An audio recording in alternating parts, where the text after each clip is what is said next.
You are listening to a free version of the Majority Report with Sam Steeder.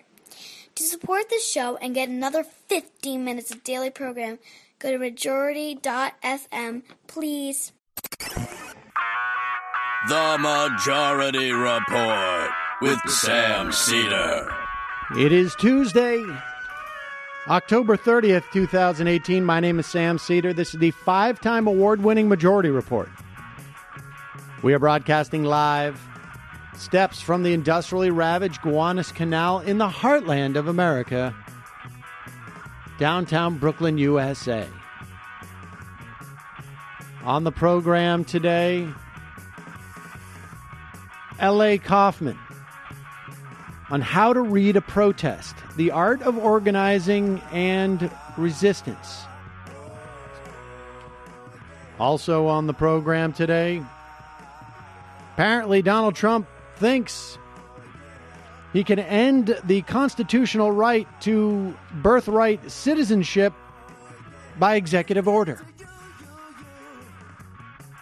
Meanwhile, to honor Jews killed in Pittsburgh, Mike Pence enlists a Christian rabbi to pray for GOP candidates. And Trump now forcing himself on the Pittsburgh victims. Meanwhile, the Pentagon sending 5,200 troops and barricades to the border to stop those families, with another 7,000 troops at the ready. In the event some of the kids decide to throw their stuffed animals. And a surprise survey. Companies have not hired or invested because of the tax cuts. Meanwhile, car makers, enraged about regulation, decide to fight Trump's emissions rollback. The enraged about regulation was facetious.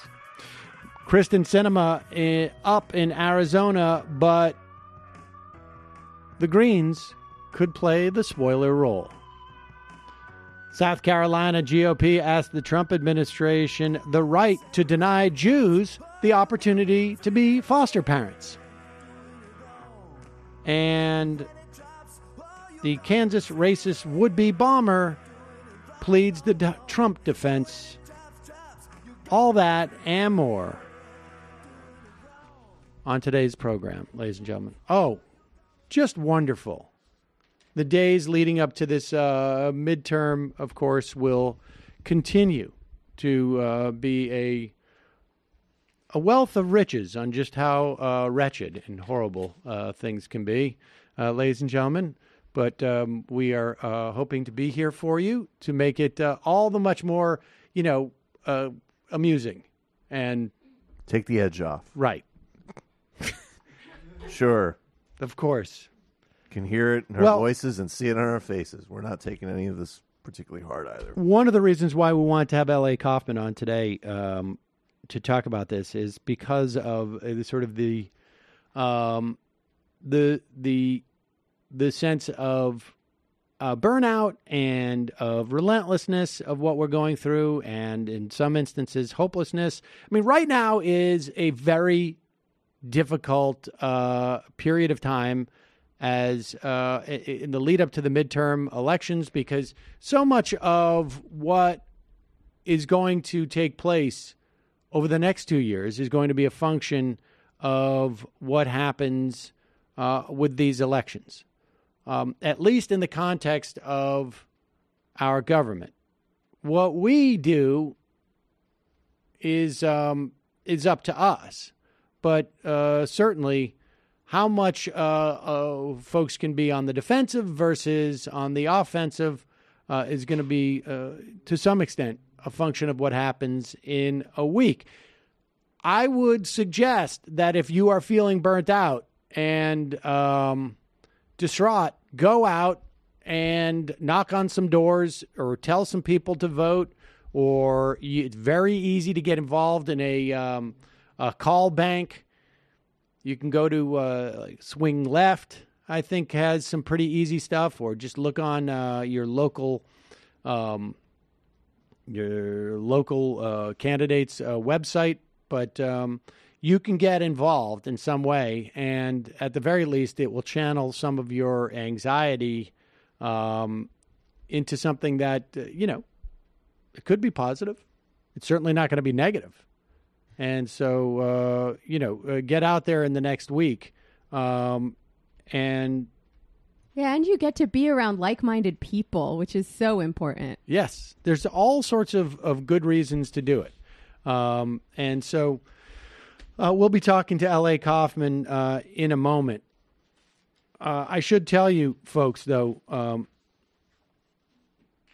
that in the meantime, and I've said this many times before, one of the most important things you can do for your health every day is, of course, brush your teeth. Matt. Right? Matt? Did you just say Matt? Really? I'm just instigating. I'm a Quip user. So. Yeah, Matt uses Quip now. This whole office, I think, is Quip users. Are you not a Quip user? I am not. I was late. Do I get a free one? I'll use it if I get a free one. I was late to Quip. It's shocking how much it lives up to the ad copy. But it's not so nice. But not literally shocking, because Quip does not have a clunky charger. This was that makes a huge difference. They give you like bullet points that you can choose to talk about, and that was the one I was going to talk today. It's a better electric toothbrush. It's created by dentists and designers. It was designed to make brushing your teeth more simple, affordable, and even enjoyable. I've said this many times before. The best type of toothbrush is an electric toothbrush. However, the problem is many people don't use them. They buy them and they don't use them. Why? Because one of the major reasons, you put it on your sink, it's clunky, it falls. You're reaching for, to hit your soap and it falls, and then it's like, oh, God, what am I going to do with this? And then you got to plug it in. It's a problem. Quip does not require a clunky charger. In fact, it requires no charger. Instead, it runs for 3 months on one battery that is in the device. And it's a thin battery because it is not a clunky, it is very sleekly designed. It fits in your Dob kit when you travel. I always travel with mine. And it comes with a multi-use cover that mounts to your mirror for a less cluttered sink space. These do not work unless you use them, and Quip makes it super easy to use. It is the first electric toothbrush accepted by the American Dental Association. All of that is why I love my Quip, and why they are backed by over 20,000 dental professionals. Quip starts at just $25. And if you go to getquip.com/majority right now, you get your first refill pack free with a Quip electric toothbrush. This is how it works. Every 3 months, you're supposed to change your toothbrush head. They will send it to you so that you don't forget to do it and you don't have to go out and get it. It's super convenient. Like I say, the key to an electric toothbrush is to use it, and Quip makes theirs super easy to use. You can get your first refill pack for free at GetQuip, GetQuip.com/majority. Also, there are job sites that send you tons of the wrong resumes to sort through or make you wait for the right candidates to apply to your job. That is not smart, folks. I'll tell you another thing personally that I think is not smart. Don't wait. If you have a small business in particular, a mid-sized business, you could probably afford to do this. But if you have a small business like I do, go out, find potential candidates right now. Create a database. You can keep it all super easy. How do you do that? Go to ziprecruiter.com/majority. You will find the right person, and you'll get a sense of what type of person you want to hire. Mid-sized business, still a great move. It just means you don't have to do it when you don't need it. There's nothing worse than having a small business and have somebody say, like, I can't give you the 2 weeks. I'll give you like 5 days. And then you're screwed. ZipRecruiter doesn't depend on candidates finding you. It finds them for you. Its powerful matching technology scans thousands of resumes, identifies people with the right skills, education, experience for your job, and actively invites them to apply. Let's say like Brendan, who came to us through ZipRecruiter. So you get qualified candidates fast. No more sorting through wrong resumes. No more waiting for the right candidates to apply. That's why ZipRecruiter rated #1 by employers in the U.S. This rating comes from hiring sites on Trustpilot with over 1,000 reviews. Right now, my listeners can try ZipRecruiter for free at this exclusive web address, ZipRecruiter.com/majority. ZipRecruiter.com/majority. That's ZipRecruiter.com/majority. ZipRecruiter, it is the smartest way to hire. And lastly, I've mentioned before, and you know this, folks live in a news bubble. Well, one of today's sponsors is newsvoice.com/majority. Newsvoice deals with that problem of epistemological closure. I don't think that's their tagline. It would be a little bit clunky, but that's basically what it is. It's an app for iOS and Android. You can access it for free. Like I say, if you go to newsvoice.com/majority, it gives you a personalized news feed by aggregating, and this is what's important, a mix of mainstream media sources, international sources, independent media sources, and multiple sources are provided for each news story. This is basically how I prepare for the show. I get a story from the Post. I get a story from the Times. I go to alternate media to get their take on it. Sometimes I'll go to the local media. And you read 3 or 4 of these stories, you get a better sense of what's going on. They don't all jibe, but that's, that's part of being an educated newsreader. The entire app is fueled by crowdsourcing. You can upvote stories you think are important so more people will see them. You can add stories to the app, or you can add a source that's missing for a story. It's meant to be completely open and democratized news aggregator that lets you get every side of a story. They also have video interview series featuring guests from Chris Hedges to Alexandria Ocasio-Cortez. Go download the app for free at newsvoice.com/majority. I put that link under this video if you're watching on YouTube. We've put it in our podcast. If you're listening to the show, it is newsvoice.com/majority. All right, let's get to this. I got a text this morning from a buddy. He's like, should I continue to contribute to the Democrats if Trump suspends the Constitution? And he was being a little flippant. But Donald Trump, apparently, in this conversation with Jonathan Swain from Axios, they have some TV show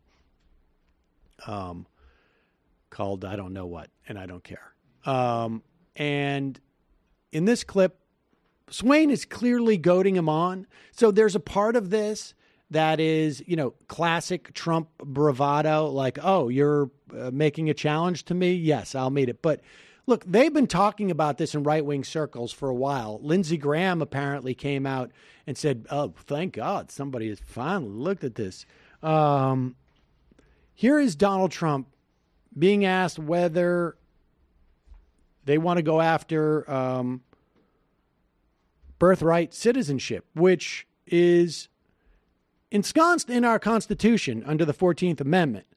But there's actually statutory basis that precedes the 14th Amendment, at least temporarily in this country. Here is that exchange.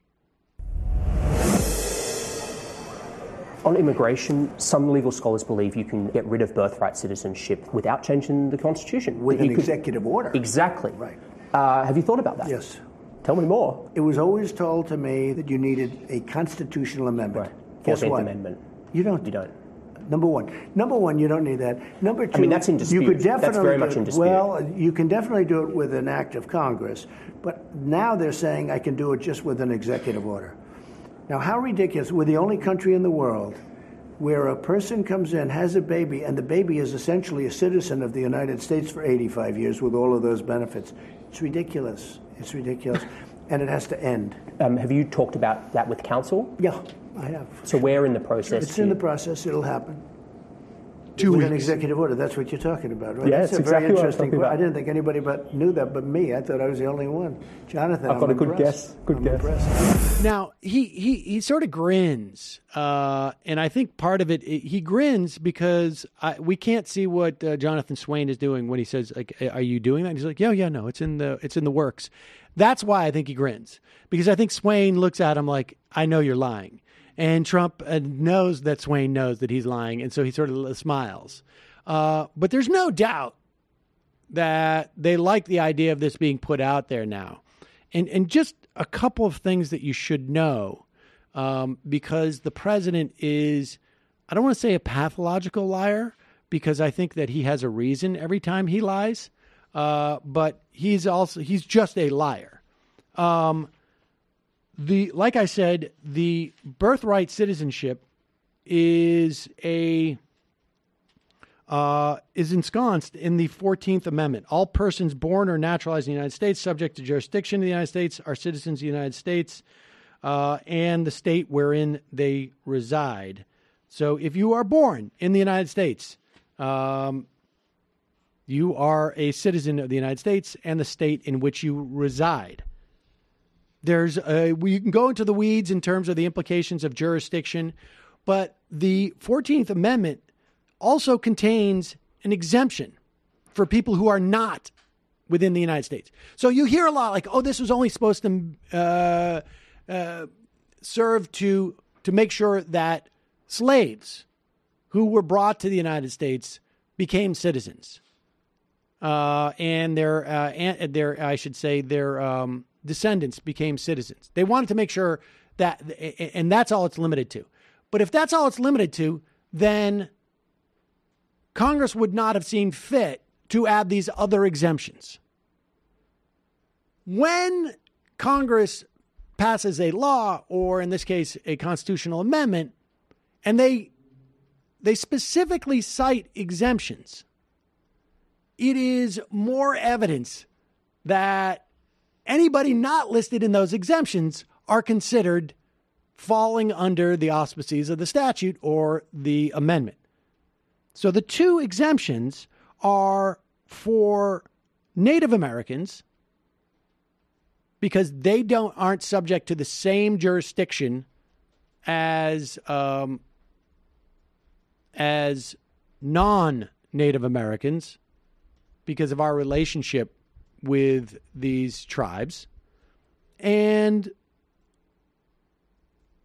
children of diplomatic representatives. So if you're a diplomat and you come over here with your spouse and you have a child, that child is not an American citizen. They're actually a citizen of your home country. And diplomats also get away with parking tickets in New York City. They get away. They have diplomatic immunity. So the 14th Amendment was quite clear about that. There was also a law that was passed, the Civil Rights Act in 1866, that preceded the 14th Amendment. This was right after the Civil War. This was all part of Reconstruction. And in the course of the debates there, it was quite clear that they meant not just for freed slaves or for slaves, for ancestors of, or I should say descendants of slaves, but for anybody born in the United States. There's a couple of law cases that supported that back in the 1800s as well. One which allowed for the citizenship of a child of a Chinese immigrant, and Chinese people were not even allowed to naturalize at that time. So it is well entrenched in our law and in our Constitution. So he's talking out of his ass. But in addition to that, guess what? We're not the only country that has this. I'm going to read a list of other countries that have this exact same feature, as if it made a difference because this is in our Constitution. You never hear about people saying, like, other countries don't have three houses, have 3 branches of government. What are we doing? Antigua, Argentina, Barbados, Belize, Bolivia, Brazil. I'm still in the B's. Canada, Chad, Chile, Costa Rica, Cuba, Dominica, Ecuador, El Salvador, Fiji, Grenada, Guatemala, Guyana, Honduras, Jamaica, Lesotho, Mexico, Nicaragua, Pakistan, Panama, Paraguay, Peru, St. Kitts and Nevis, St. Lucia, St. Vincent, yes, the Grenadines, Trinidad and Tobago, Tuvula. I didn't even know there was a Tuvula. United States, of course, Uruguay, and, can you believe it, Venezuela. Well, you know what the real response to that list is going to be. Oh, yeah. Venezuela. Yeah. There you go, folks. So we're not the only country that does that, as if that makes a difference. We're going to take a quick break. When we come back, we're going to be talking to L.A. Kauffman on how to read a protest, the art of organizing and resistance. We'll be right back.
We are back. Sam Seder on the Majority Report. It's a pleasure to welcome to the program L.A. Kauffman, a longtime grassroots organizer, author of 2 books on her latest, How to Read a Protest, The Art of Organizing and Resistance. Welcome to the program, L.A. Thanks so much for having me, Sam. All right, just briefly, tell us about your experience. I am quite sure that I have participated in protests that you have organized over the years. Well, if you've been to a number of them, that's quite possible. I've been an organizer for more than 35 years at this point on a wide range of issues, but among the things that I've done is I was the mobilizing coordinator for what were some of the largest protests in U.S. history, the protests that attempted and failed to stop the Iraq War back in 2003, 2004. This new book that I've written is partly a way of coming to terms with what it means when you have huge numbers of people out in the streets and you're not quite sure what the impact was. Now, I mean, your book basically compares and contrasts the 1963 March on Washington with the Women's March from 2017, I guess it was. But before we get there, I mean, let's talk a little bit about those Iraq War protests, because there was a couple in New York, big ones, and there was a couple in D.C., and I'm curious as to, like, and there were other protests around the world at that time too. I mean, I think there was one in London that was even bigger. But give me your sense. I mean, give me your assessment of those. Like, what were the implications of those protests? They obviously didn't stop the war, and we sort of saw it coming. There was a big wind up to that war. But give me your just a brief take on those. Right. Well, you probably were at the February 15th, 2003 protest, which was, there was a very large protest in New York, but it was also part of what still stands as the largest single day of coordinated protest in world history. There were millions of people marching all over the world, especially in Europe, but on all continents, even in Antarctica. And it was, a really massive kind of global uprising to say no to George Bush's plans to go to war against Iraq. It was, our best shot at the time, and it didn't work. It did not stop him from moving forward with the war, obviously. And there were many more protests afterwards, both after the war began and in the months and years to come, including a massive protest outside the 2004 Republican convention that I was part of organizing, which drew 800,000 people. It's one of maybe the 5 largest protests in U.S. history. And that didn't stop George Bush from being reelected. So it was very haunting at the time to feel like we were absolutely in the right. We had mobilized this historic outpouring, and yet it didn't do the trick. It didn't really work as a pressure tactic. And part of when I went back and really looked through the history of all the major protests that have happened in the U.S., these are the big ones, the ones that are 100,000 or more, pretty much none of them worked as pressure tactics. We have this myth that they do, and we have this myth that the 63 march, the one where Dr. King delivered his I Have a Dream speech, did, that it somehow led to the 64 Civil Rights Act and Voting Rights Act the following year. But that's not really how those big gatherings function. They don't work very well as pressure tactics, it turns out. Some kinds of protests do, but not those. All right. So, so what? In fact, I think like the 2004 protests outside the RNC, as far as I can tell, the sort of the most durable thing to come out of that was the cops sort of seemed to have developed sort of leapt forward in their sort of their technology to arrest protesters. Like that's I feel like the first time that like wide scale kettling happened. If I remember correctly, with these big orange, plastic fences, essentially that they could move and basically just corral people. But so I want to turn to the 63 thing. But are there other before we get the specifics on 63 and the compare and contrast? Are there other things that come out of a mass protest like the Iraq War ones? Because as far as I could tell, nothing came out of that. I mean, there was no durability to the anti-war fervor that died out quite quickly, it seemed. I mean, relatively speaking, particularly relative to the war in Iraq. I think you're right. I think that, instead of there being a build from those mobilizations, there was an exhaustion. And partly that was because people mobilized before the war began, a lot with the hope that we would stop it. And when we didn't, people became despondent and went home and were kind of exhausted by the effort. You don't organize a protest when you have the upper hand in a political situation. By definition, these are weapons of the weak. These are tools that you turn to when you're overpowered in some way, when the balance of forces is not favorable to your side. So there are times when you simply lose, and that's part of what happened with the Iraq War. I think it was absolutely worth doing. I think it's worth saying, if you're going to rush forward and commit these atrocities, you're not doing it in our name, and we are going to stand up and oppose it. And this is a moment, too, when sometimes it feels like what we're doing is we're just standing up in public to say these horrible things that are happening. We don't consent. We don't go along. We may not be able to stop them right now, but we're gonna hold out a space for opposition. I think that's important to do, even when you don't win the battle. I think if I remember correctly, Bush referred to them as like, I'm not going to decide this war based on a focus group or something like that. But all right, let's talk about 1963. What did you find? I mean, you went to look to see how the protest came about and what its impact was. What did you find?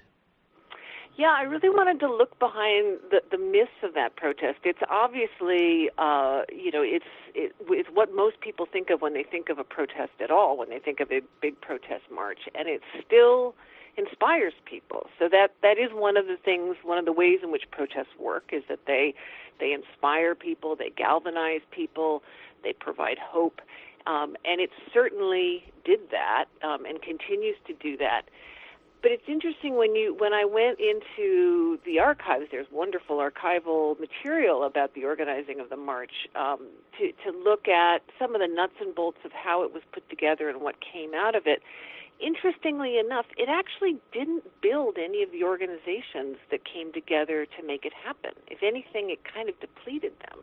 There were lots and lots and lots of new people who showed up at that march, which drew 250,000 people. It was the largest march to that point in U.S. history, and at least half of them were not connected to any organization.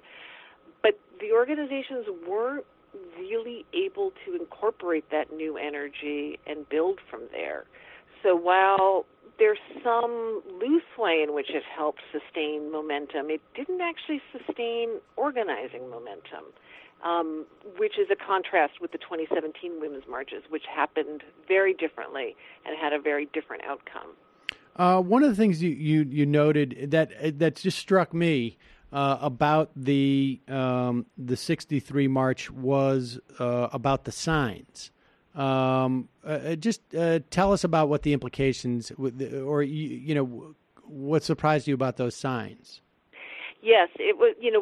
We've all seen images of that protest as part of the popular culture, but I hadn't really focused on the fact that, in fact, all of the signs are pretty much alike, and it turns out that they were that way for a very important reason, which is that the organizers decided to control all of the signs, to control the messaging and the appearance of the protest completely. You were not allowed to just get out your magic marker and make your own sign and bring it to that march the way that people have for many others. They had marshals who would surround you and take the sign away from you if you did. And as somebody who has organized protests with huge crowds of people, I was flabbergasted by that, both how they managed to do it, because it's not that easy to control a crowd that's that large, to control it so tightly, but also why they wanted to. It seemed really strange to me, because we think of these mass mobilizations now as opportunities for people to express their own views. And when I dug into the archives to piece together why this had happened, it turned out to be very deeply connected to a style of organizing that was very top-down and very male-dominated. They were contending with a level of fear and panic around the march, unlike any that has unlike anything we've seen subsequently. There had never been such a big march, and there were all of these racist ideas that bringing that many black Americans together in one place was going to mean riots. So there was, if anything, an erring on the side of respectability and politeness and having everything seem very tightly stage managed. But it was also an idea of a leadership that was from the top, and starting with Dr. King, where you have a single figurehead who represents the movement, and others are really followers. And we've had a real shift in how movements come together, and this has partly been a feminist influence. They are much more participatory, and we have much more of a sense of them as a space where many people and many leaders are coming together, and where, in fact, people can step up and begin taking leadership after participating. I was struck by that because I went down to the 9/12, I think it was, protest that Glenn Beck put on in 2010. And that was the edict for that one too. No, they had a very narrow set of signs that were okayed, but there didn't seem to be any. They were self-policing. I mean, it really was interesting. I found the one guy who was sort of breaking ranks and saying that and attacking MLK. And I think they didn't want that, but they were very specific about the signs that they were allowing at that, basically Tea Party-ish rally there. But I wonder do you think that the signs? I mean, if your assessment of that protest was that it wasn't terribly. That it didn't really lead, that it wasn't as responsible for the Civil Rights Act, the Voting Rights Act that followed, as we like to think. Do you think that having a little bit less tight control would have been more effective? I mean, because isn't the idea of a protest like that to be, hey, we may we may upend society in some fashion. And I mean, is some measure of chaos sort of like valuable in that context? Well, I mean, I don't want to second guess the organizing choices in '63 because it was a very different moment. And again, as I suggested, I mean, it was the first time that happened. We sort of don't realize that until 1963, there was never a major march on Washington. It had just simply never happened in American history. There had been some smaller things and some pageants, but we hadn't. It's now such a staple of American political life that there are these major marches that it's hard to put ourselves back in the mindset of what it meant to invent it the first time. And, right. They did err on the side of excessive control. But, now, chaos isn't really the word that I want to use because that suggests violence, and these protests have been overwhelmingly nonviolent. But there's a looseness and an openness that we saw with the 2017 women's marches, where they were really much more like a coming together and a rising up of so many people who had not participated in protests before. And it had a psychological effect that I think was really essential. And really powerful, and has translated into a kind of organizing against Donald Trump that's very different in its character and structure than a lot of other ways of grassroots organizing in American history. Most people don't realize this because we're being barraged by so much bad news, and there's so much chaos in our world right now. But there are more protests. There have been more people protesting Donald Trump than at any time in American history. By far, there are many more protests going on than there were at the height of the Vietnam War, for instance, and at any other period in American history, both in absolute terms and as a percentage of the population. And what's most striking about these protests, well, part of what's striking is that it's mostly women. Almost everything is majority or supermajority women, from the organizing groups to the turnout at the marches. But so much of it is really bottom up. It's really being generated from the grassroots up rather than orchestrated by some single organization from the top down. And I think that character was reflected in the incredible proliferation of signs at the 2017 women's marches, which everyone remarked on. They were so amazing. I mean, they were so many people decided to make marches that they ran out of magic markers and foam core boards in a lot of stores. And those really reflected this spirit that people have carried forward, and that they are carrying forward right now in the Get Out the Vote work that's happening all around the country in this final week before the midterms. So, if I hear you correctly, the value of a protest today, let's say, or maybe at any time, and it's just that there are a couple of factors that make it more effective today, is that it ends up being sort of like a networking conference, or in maybe both literally and more like psychologically. Well, for these big protests, I mean, there are protests that are really about trying to pressure a target to make a specific change. Those tend not to be the huge ones. But these huge gatherings, the ones that are 100,000 or more, or the ones that are happening in hundreds of communities all around the country, that's one of the changes that we've seen, is that there are protests happening in more places than they ever happened before in American history. And what that does is it gives people that sense of belonging to something bigger than themselves, that you need to do all the nuts and bolts work to make change. We know that a protest is not going to change the outcome of the midterms. It's taking people's phone banking and canvassing and texting and all this huge amounts of work, which is unglamorous, and a lot of it you can feel kind of isolated when you're doing it.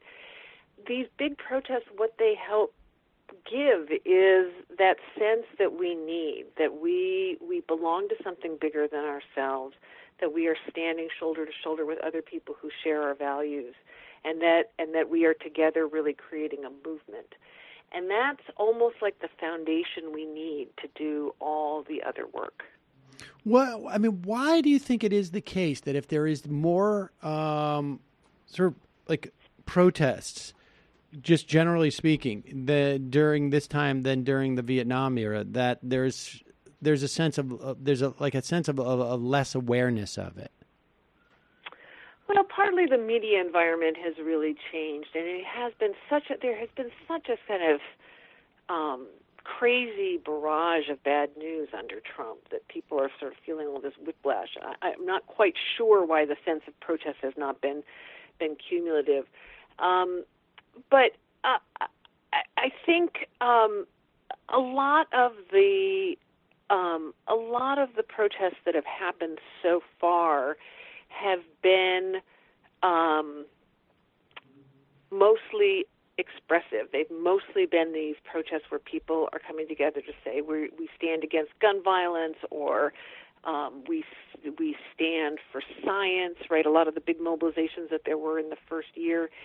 And so they haven't, a lot of them haven't yet translated into palpable positive accomplishments, which is, I think, makes it psychologically hard for people to see that it's happening.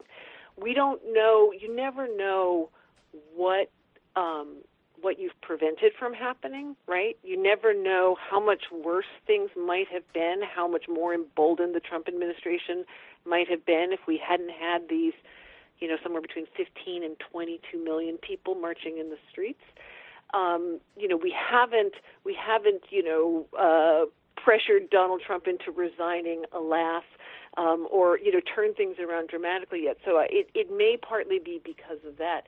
It may also partly be because they've been overwhelmingly peaceful, and so that doesn't make headlines in the same way that if you have one protest that has like 10 people but one window gets smashed, that's almost always going to get much more publicity than when you have hundreds of thousands of people peacefully gathering all around the country. That was actually my next question was about direct action, like where direct action and then civil disobedience. And we've seen, as of late, we've seen a little bit more of that around the child separation stuff. Mm-hmm. We saw it towards the end of, I guess, the Obama administration in the context of global warming. And give me your sense about that. And also, where does, let's say, the Muslim ban, that when the Muslim ban was first introduced, there was a lot of, there was a form of protest it seems like it was more almost direct action. Like people were basically saying, I'm going to put, when they started to drive out to the airports, they didn't know why they were going, right? Like, a lot of people, I think, were prepared to for more aggressiveness. Yes, absolutely. Well, there's a lot of questions there, so yes, I'll try. That's fine, but I'll try to kind of. We have until recently. You're absolutely right that we have seen massive numbers of people protesting, but really relatively small numbers of people participating in nonviolent direct action or other forms of civil disobedience. And those numbers have grown. I've been tracking them very carefully. There was a bump around the family separations. There was a direct action that I attended in D.C. that had more than 600 women arrested. It was the largest women's direct action in history.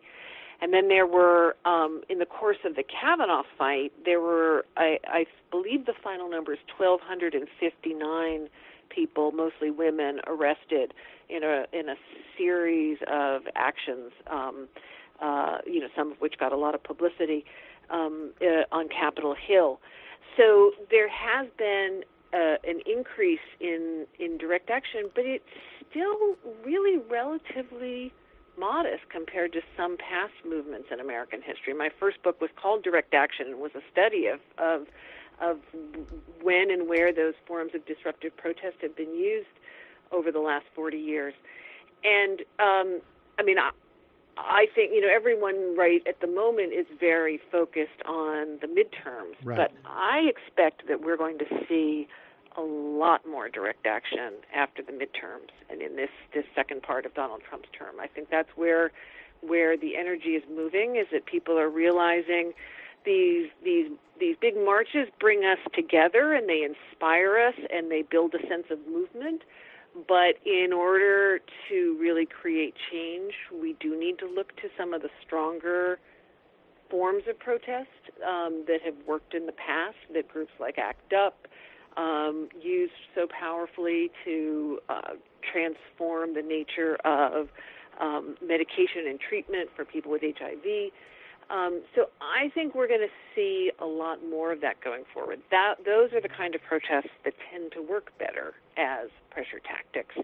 And obviously, we don't know yet what the outcome of the midterms are going to be, but a crucial target of those protests is going to be not just Republicans, but Democrats who aren't really doing enough and are providing lip service to resisting Trump, but not actually taking action.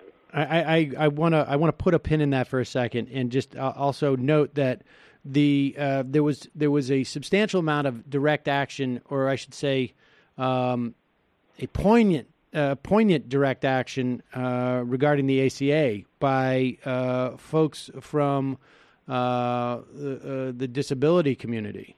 Yes. That I think was super, super effective in that, I remember seeing images of people in wheelchairs being carried out of the Senate and being arrested. And it is inspiring in some respect. I mean, what is it about direct action that you think is that makes it effective? Well, direct action can dramatize a problem in a way that really no other form of action can. Like, as you were saying, those protests when you had folks who were wheelchair users and other folks who were, severely medically compromised, putting their bodies in the way of the legislators who were about to take away their health care, that conflict, that creating a crisis, has a power that a million people marching peacefully in the streets doesn't always.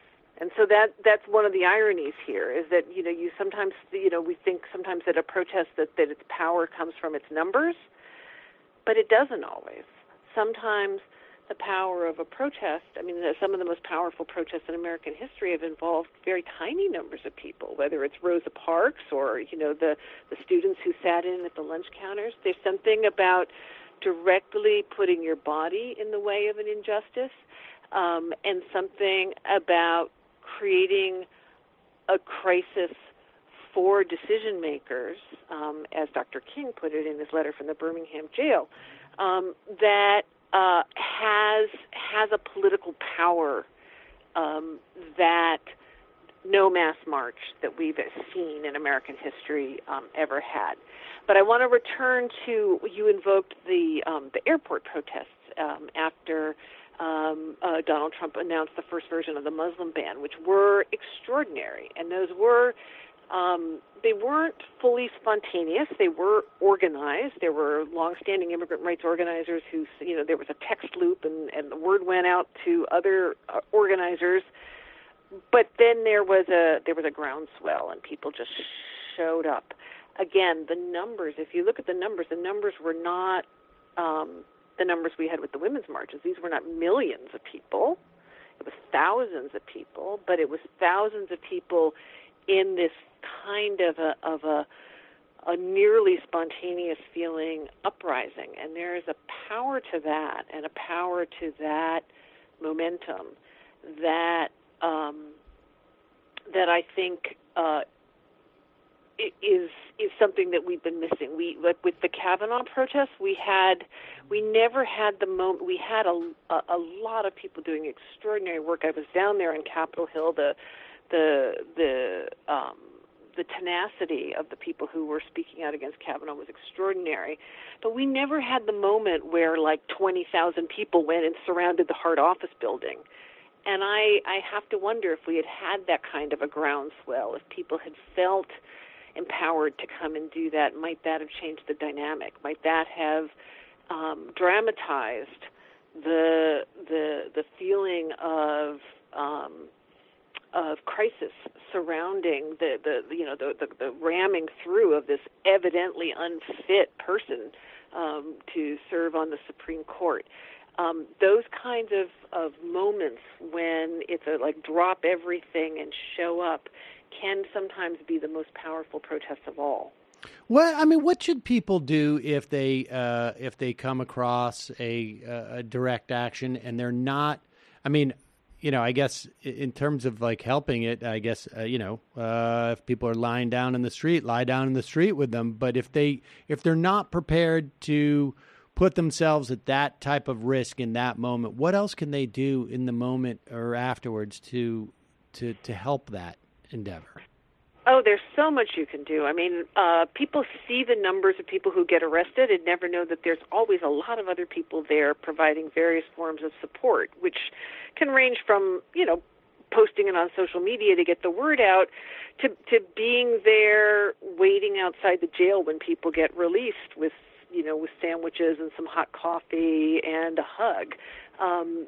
So whenever people are engaging in direct action and putting their bodies on the line, they need all kinds of legal support, sometimes medical support, logistical support, and there's usually ways to plug in. And there's also power in just being a witness that helps make a protest safer for participants if there are sympathetic witnesses, because as we know, the police are not always gentle. And we're also in an ominous time now where there's, some very angry, armed, violent, right-wing counter-protesters who have, on occasion, taken attacked and beaten members of protest groups. It's a very volatile time in America, and there's something about large numbers of people bearing witness and standing peacefully that helps diffuse those particular tensions.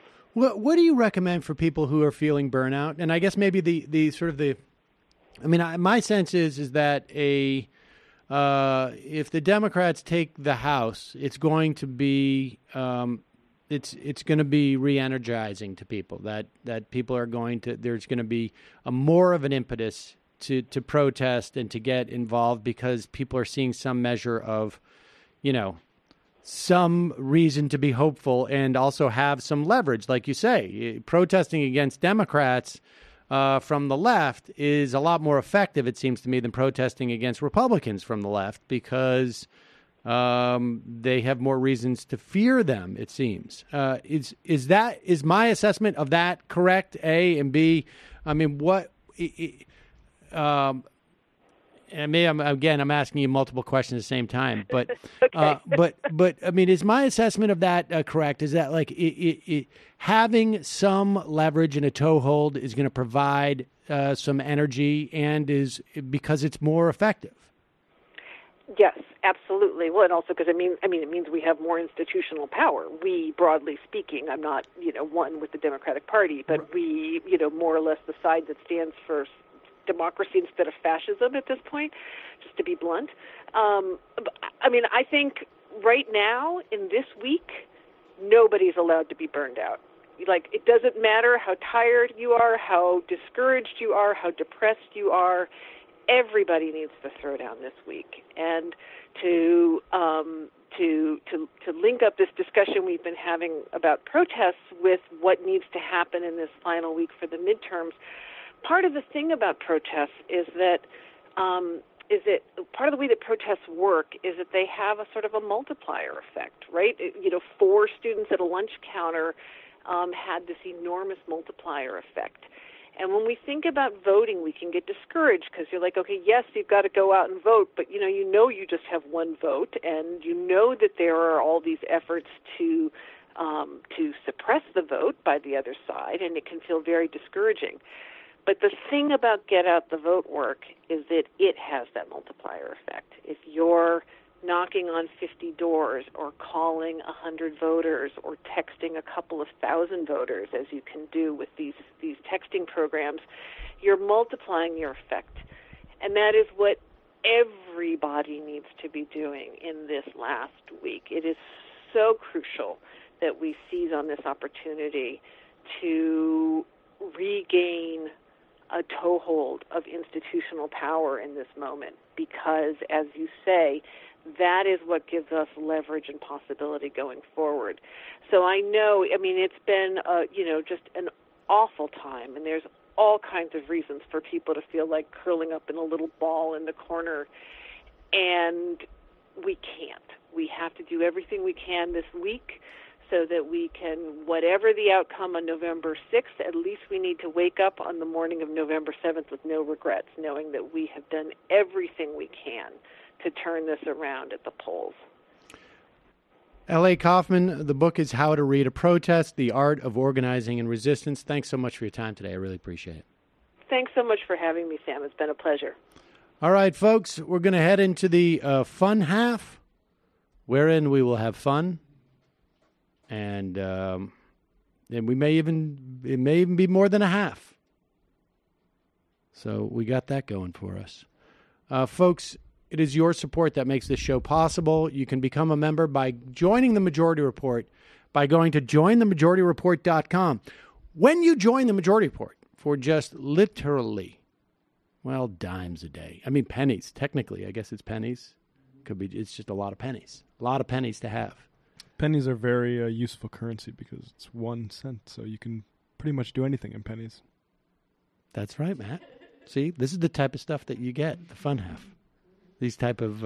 it's the math minute. That's literally like... Pithy observations. That is honestly like a conversation I would have with Saul. Smart kid. He's actually pretty bright when it comes to that stuff. He just sat this morning at breakfast. He was just like, what's... It's 12 plus 12, 24. Yeah, it is. He says, give me another one. I'm like, what? He's always competing. Anyways, folks, for just pennies a day, you can become a member, support this show. Go to jointhemajorityreport.com, jointhemajorityreport.com, and as a way of saying thank you, we give you extra content every day. Your support that makes the show possible. Also, justcoffee.coop, fair trade coffee, tea, or chocolate. Use the coupon code MAJORITY. You can get the Majority Report blend. Show your friends. Wow them at coffee clatches. And at dessert when you have a dinner party. I don't know. One up them. Yeah, there you go. Win. Yeah, you can win with coffee. Majority Report coffee from justcoffee.coop. Dominate. 10% off with the coupon code Majority. Michael, today is Tuesday. Yes, indeed. And so Big I Waz. You have problems. You have something to do tonight. You have problems tonight. Problems tonight? You might. Could have technical problems. Oh, you're going to set some technical problems up for me? I didn't say that. I said you could. Huh. That sounds ominous. Well, that's what draws people to a show. Yeah, you never know. That sense of suspense. So there could be something ominous tonight. There's going to be a big announcement that people will actually find very fun tonight that's happening. And maybe the announcement will be exciting. Maybe tuning in to find out if there's going to be major technical problems. See if I can get through the technical problems to get to the announcement. Can I finish the spiel now without the technical problem of you interrupting me? I don't know. We've created more suspense. Well, it's kind of dragging, actually, at this point. Also, Big Waz is on. We're talking about Beto O'Rourke. Yes? Go. Didn't say anything. I guess there was suspense. You need more sleep. I know. Harvey K. We're talking about Beto O'Rourke went to a black barbershop in Texas, and we're talking about Democrats and how their cultural appeal strategies, and we're also talking about Pusha T, new revelations on his beef with Drake. So that's more on the entertainment side, obviously. Then Harvey K is coming in studio. We're talking about the history of the Democratic Party and the commentaries on Brazil, how to build a global left. And I do want to say we're getting we're now under 300 away from 2,000 patrons, where we will have this disgusting food bucket challenge. So we're moving in. Patreon.com/TMBS. And Jamie? This week on the Antifada, we have just released a patrons-only bonus wherein we do a bit of a dramatic reading of a document leaked by a Maoist group, or maybe it's a brilliant work of satire, we don't know, laying out a plan for a protracted people's war in the Florida Everglades. Kind of amusing. Tomorrow, we have a very special Halloween episode with the Lit Crit guy talking about Gothic Marxism and how we can use the Gothic to expose the horrors below the surfaces of late capitalist everyday life and politics. I'd also like to give a plug for a show I was on last week, which was Pod Damn America, Jake Flores' podcast. He's a really funny guy. He's been on this show before. And it's another Halloween episode where we talk about witches and horror movies. And it was a lot of fun. So check it out. We've got to decide what we're going to do for Halloween tomorrow. I'm still up in the air about this. I want a Lava Jato t-shirt. So we're not doing that. Why did Kamala Harris? Did you notice there's a frown here? If you move it in at the millimeter and you pause it and you slow the tape, she's not really smiling about supporting single payer. So I say, don't vote in the fucking midterms. Let birthright citizenship be canceled, and then we'll have a fucking revolution. Which I mean, voting for a Green Party candidate. Or some bullshit. I mean, I'm down to talk about witches and horror movies for an hour if anybody wants me to. That also. I will be out. If that is what we're doing, I'm calling ahead sick. Just up on YouTube, actually, just before the show started, episode 10 of The Literary Hangover on the Mystic Massacre and Pequot War is up. So it's me giving a little history spiel. It's me pretending I was a professor, to be honest. That's what my mom said. She's like, I could imagine this is why I came out to New York in the first place, was to be a professor. Oh, indeed. And then you get sidetracked by the allure of podcasting. Don't be a professor. I can harass you for sound drops instead. You know, Matt came in wearing, you wore like a sweater vest and a tie. You did have a very academic style in the beginning. Yeah. That's true. Was it a sweater vest? Yeah, it was sweater vest and a tie. And I was like, as soon as you walked in with a sweater vest, I was like, hired. Then when I got home, I balled it up and threw it into my closet. Yeah, you're that fucking sucker, that you. Never to be seen again. I don't think you've even come. I don't even think you've worn a collared shirt. Next step, first 3 weeks, going to send sound clips at 3 a.m. to look like I'm super on top of it. And then by a month in, I'm just going to fucking roll.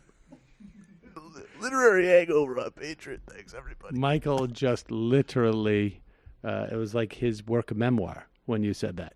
Well, I never sent. Right. Well, no, I'll send in a sound clip in the afternoon. Right. And then I'll let it slide. Excuse you. All right, folks. Quick break.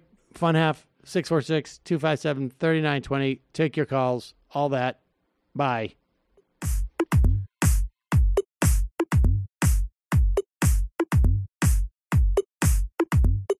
Jamie and I may have a disagreement. Yeah, you can't just say whatever you want about people just because you're rich. I have an absolute right to mock them on YouTube. He's up there buggy whipping like he's the boss. I am not your employer. You know, I'm tired of the negativity. I'm sorry. I didn't mean to upset you. You're nervous. You're a little bit upset. You're riled up. Yeah, maybe you should rethink your defense of that, you fucking idiots. We're just going to get rid of you. All right. But dude. You want to smoke this joint? Yes. Do you feel like you are a dinosaur? Some good shit. Exactly. I'm happy now. It's a win-win. It's a win-win-win. Oh, hell yeah. Now listen to me. 2, 3, 4, 5 times. 847-906-501-457. 2, 38, 56, 27. 1/2. 5 8s. 3.9 billion. Wow. He's the ultimate math nerd. Don't you see? Why don't you get a real job instead of spewing vitriol and hatred, you left-wing Limbaugh? Everybody's taking their dumb juice today. Come on, Sammy. Dance. Ooh.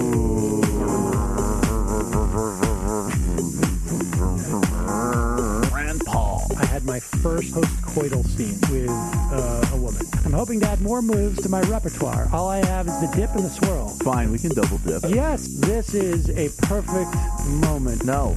Wait, what? You make under $1 million a year. You're scum. You're nothing. Excuse me? Fuck you, you fucking liberal elite. I think you belong in jail. Thank you for saying that, Sam.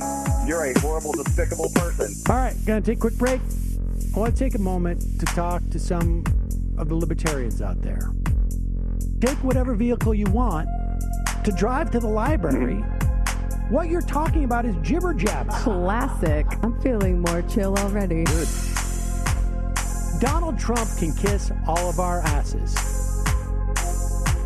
Hey, Sam. Hey, Andy. You guys ready to do some evil? Hitler was such an idiot. That guy might be a Nazi. Agree. No. Death to America. Do. Yes. Wow. Wow, that's weird. No way! Unbelievable. This guy's got a really good hook. Throw our hands up. Ooh. Wow. But Sam, I gotta get off. No worries. Let's. I want to just flesh this out a little bit. I mean, look, it's a free speech issue. If you don't like me... Hey, shut up! Thank you for calling into the Majority Report.